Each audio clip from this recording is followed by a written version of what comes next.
ప్రముఖ సీనియర్ నటుడు కోటా శ్రీనివాసరావు గారికి అనారోగ్య సమస్యలున్నాయని, తాజాగా బండ్ల గణేష్ గారితో కలిసిన ఫోటో సోషల్ మీడియాలో వైరల్గా మారింది.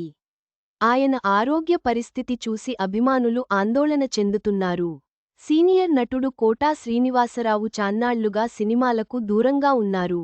వయసు మీద పడటంతో నడవలేని స్థితిలో ఉన్నా కూడా రెండేళ్ల ముందు వరకు పలు చిత్రాల్లో నటించారు.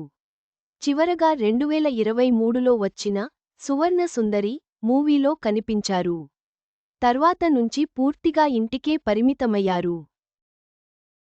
అలాంటి ఈయన్న ఇప్పుడు ప్రముఖ నిర్మాత బండ్ల గణేష్ కలిశారు. ఆ విషయాన్ని ట్వీట్ చేశారు. కోట శ్రీనివాసరావు గారితో ఈరోజు కోటా బాబాయ్ని కలవడం చాలా సంతోషాన్ని ఇచ్చింది అని బండ్ల గణేష్ ట్వీట్ చేశారు. అయితే ఈ ఫోటోలోని కోటా శ్రీనివాసరావు పరిస్థితి చూసి తెలుగు సినీ ప్రేక్షకులు కంగారు పడుతున్నారు. ఎందుకంటే సదరు ఫోటోలో కోటా పూర్తిగా గుర్తుపట్టలేనంతగా మారిపోయారు.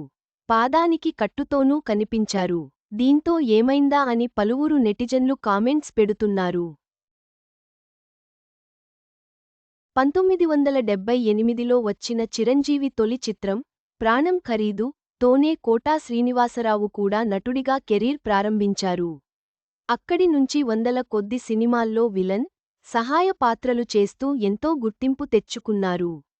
తెలుగుతో పాటు తమిళ, కన్నడ, మలయాళీ, దక్కనీ భాషల్లోనూ పలు చిత్రాల్లో ఈయన నటించడం విశేషం.